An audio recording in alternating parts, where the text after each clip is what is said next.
नमस्कार दोस्तों, मैं जेके सर स्वागत करता हूं आप लोगों का आज के इस क्लास में। आज हम करंट अफेयर के बारे में बात करेंगे।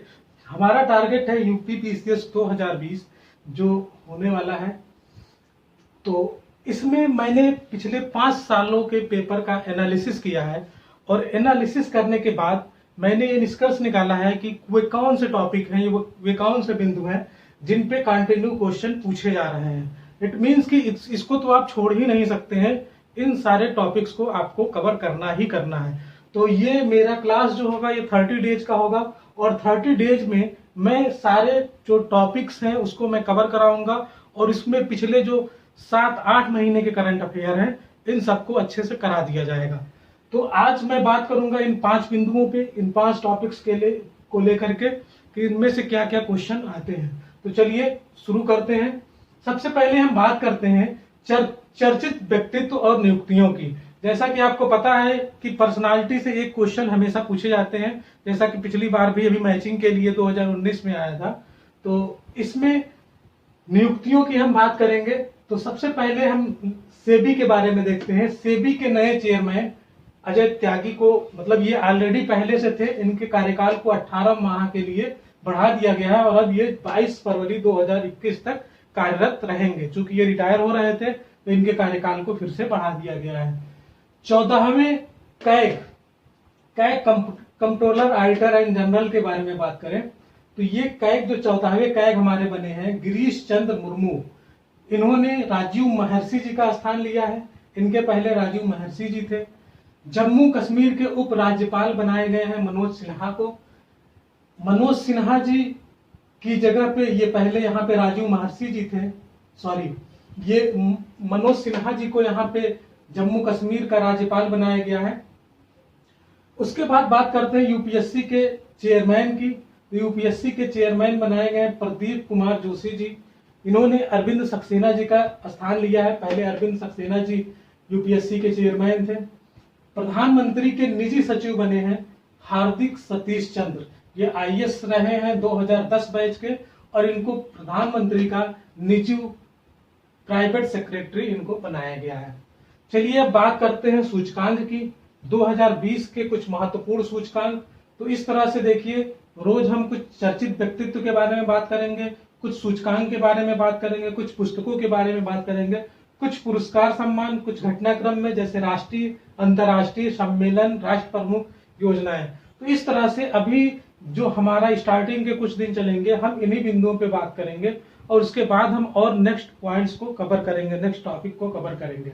तो हम बात करते हैं सूचकांक की। तो सूचकांक भी 2 तरह से होते हैं। जैसा कि आपको पता है कि जब से बीजेपी की सरकार आई थी 2014 से, तब से नीति आयोग कई सारे सूचकांक जारी करता है और भी बहुत सारे सर्वेक्षण होते रहते हैं। जैसे स्वच्छ सर्वेक्षण अभी इस बार हुआ था, स्वच्छता का सर्वेक्षण 2020, उसकी रिपोर्ट आई है। और अंतर्राष्ट्रीय बहुत सारी एजेंसियां हैं जो रिपोर्ट प्रस्तुत करती रहती हैं। तो आज हम अंतर्राष्ट्रीय एजेंसियों की रिपोर्ट के बारे में पढ़ेंगे। जैसे सतत विकास रिपोर्ट ये जारी करता कौन है? तत् विकास समाधान नेटवर्क। तो इसकी रिपोर्ट आई है। इसमें भारत को 117 स्थान प्राप्त हुआ है और स्कोर भारत का है 61.9, 61.9। स्वीडन इसमें नंबर 1 है और फिनलैंड सेकंड नंबर पे है, डेनमार्क थर्ड नंबर पे है। दोस्तों, जब भी हमें कोई इंडेक्स पढ़ना होता है, सूचकांक, तो हमें उसमें निम्न बातों का ध्यान रखना होता है कि वो रिपोर्ट कौन जारी करता है, जारी करने वाला कौन है, भारत की रैंक क्या है उसमें, अगर स्कोर है तो स्कोर कितना मिला है, और जो फर्स्ट रैंकिंग है स्पेशली वर्ल्ड में वो कौन है, या फर्स्ट सेकंड थर्ड भी पूछा जा सकता है। दोस्तों, हालांकि पिछली बार जो ग्लोबल हंगर इंडेक्स आया था उसमें 2 साल पहले का इंडेक्स पूछ लिया था। तो आप अगर 1-2 साल पहले का भी चाहें तो पढ़ सकते हैं, या फिर अगर इस तरह से आता है तो आपको ज्यादा टेंशन लेने की जरूरत नहीं है, ऐसे क्वेश्चन को स्किप कर देना चाहिए। लेकिन अगर आप चाहते हैं कि आप इसको भी कर ले जाएं तो आप 1-2 साल बैक का भी पढ़ लें, क्योंकि अब पिछली बार पूछा है, पहले तो नहीं पूछता था लेकिन अब पूछ लिया है। तो अब आप बात करते हैं वैश्विक विनिर्माण जोखिम सूचकांक। वैश्विक विनिर्माण जोखिम सूचकांक ये जो है इसमें भारत को 3rd रैंक प्राप्त हुई है, चीन को 1st रैंक है और अमेरिका को सेकंड रैंक प्राप्त हुआ है। ये अमेरिका की एजेंसी है जो इसको जारी करती है, तो इसमें भारत की रैंक इंपॉर्टेंट है, भारत की 3rd रैंक है। चाइना जो हमारा पड़ोसी है 1st और अमेरिका 2nd रैंक पे है। कुछ पुस्तकों की बात करते हैं, जैसे कि हर साल पुस्तकों में से 1-2 पुस्तकें पूछ ही ली जाती हैं, तो इसमें जो बहुत इंपॉर्टेंट पुस्तकें या जो लेखक होते हैं उनके बारे में पूछ लिया जाता है। तो पहली आज की पुस्तक है हमारी मेरा युद्ध कैंसर विरुद्ध, ये लिखा है डॉक्टर जसवंत राठी जी ने। दूसरी बुक है अ सॉन्ग ऑफ इंडिया, ये रस्किन बांड ने लिखा, बहुत ही इंपॉर्टेंट बुक है ये। 3rd बुक है आज की हमारी इफ इट ब्लीड्स, ये स्टीफन किंग ने लिखा है। और रीथिंकिंग गुड गवर्नेंस, ये विनोद राय ने लिखा है, जो हमारे पूर्व CAG रहे हैं। चलिए बात करते हैं पुरस्कार और सम्मान की। तो पहला मानवता के लिए गुलबेंकियन पुरस्कार 2020 ये ग्रेटा थुनबर्ग को मिला है। ये पुरस्कार जो है अभी आपके अभी जो एग्जाम यूपी का हुआ है ब्लॉक डेवलपमेंट अधिकारी का, उसमें भी ये क्वेश्चन पूछा गया था। ई पंचायत पुरस्कार का प्रथम पुरस्कार 2020 बहुत इंपॉर्टेंट है। देखिए, जब भी कोई भारत में पहला कुछ भी हो, चाहे वो पुरस्कार हो या पहले कोई भी एजेंसी हो या कुछ भी, इस तरह से जब भी कोई पहला इंडेक्स हो, तो इस तरह से जो भी चीजें होती हैं वो हमारे लिए इंपॉर्टेंट हो जाती हैं। तो ई पंचायत पुरस्कार का प्रथम पुरस्कार 2020, जिसके लिए मोदी जी ने अच्छा खासा स्पीच दिया था, तो ये जो है किसको दिया गया है? हिमाचल प्रदेश के पंचायती राज विभाग ने जीता है। और ये पहला पुरस्कार है, ये इसी बार जो है शुरू किया गया है।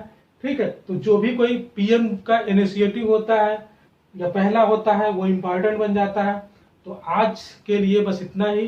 धन्यवाद दोस्तों, आप लोग इस वीडियो को देखें, बताएं, आप अपना फीडबैक दें। और हम PCS में देखिए, इसमें जो क्वेश्चन आपके आते हैं लगभग ये 30 से 35 क्वेश्चन आपके करंट अफेयर से होते हैं। ठीक है, तो आप इन करंट अफेयर्स को मिस करके आप क्वालिफाई नहीं कर सकते हैं। अगर आपको यूपी PCS क्वालिफाई करना है, RO क्वालिफाई करना है, तो आप करंट अफेयर को मिस करके नहीं कर सकते। आप पिछला रिकॉर्ड देख सकते हैं। अभी वीडियो के एग्जाम में आपने देखा होगा कि लगभग 30 क्वेश्चन, अराउंड 30 क्वेश्चन के आसपास करंट अफेयर से। आइए कुछ स्टेट के करंट अफेयर की बात कर लेते हैं, क्योंकि ये स्टेट का एग्जाम है तो स्टेट से भी क्वेश्चन पूछे जाते हैं। इसी तरह से हम डेली 4-5 क्वेश्चन, कुछ क्वेश्चन यूपी के भी करंट अफेयर का इसी में लेते रहेंगे। देखिए, जेवर एयरपोर्ट बहुत इंपॉर्टेंट है।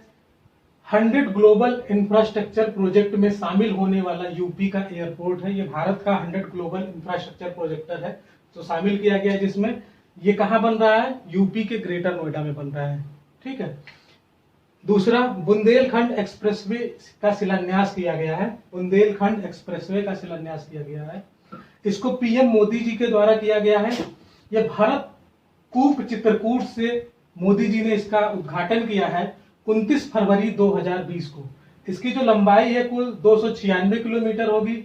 ये 4 लेन की बन रही है, अभी इसको 6 लेन तक विस्तारित किया जा सकता है, इसलिए बहुत इंपॉर्टेंट है। और इसके जो 7 जिले हैं, ये जिन 7 जिलों से यूपी के होके जाने वाला है, ये आप जरूर याद कर लीजिए, क्योंकि इसमें दे सकता है विकल्प में कि कौन सा जिला है जो शामिल नहीं किया गया है या शामिल किया गया है।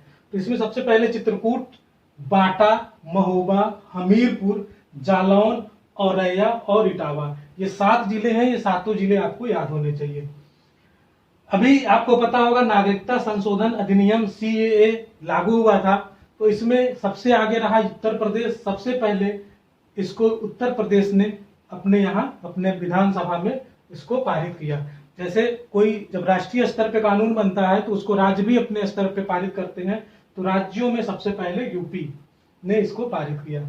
अनकहा लखनऊ क्या चीज है? ये नाटक है जो लिखा गया है किसके द्वारा? लालजी टंडन के द्वारा लिखा गया है, और ये मंचन संगीत नाटक अकादमी में किया गया।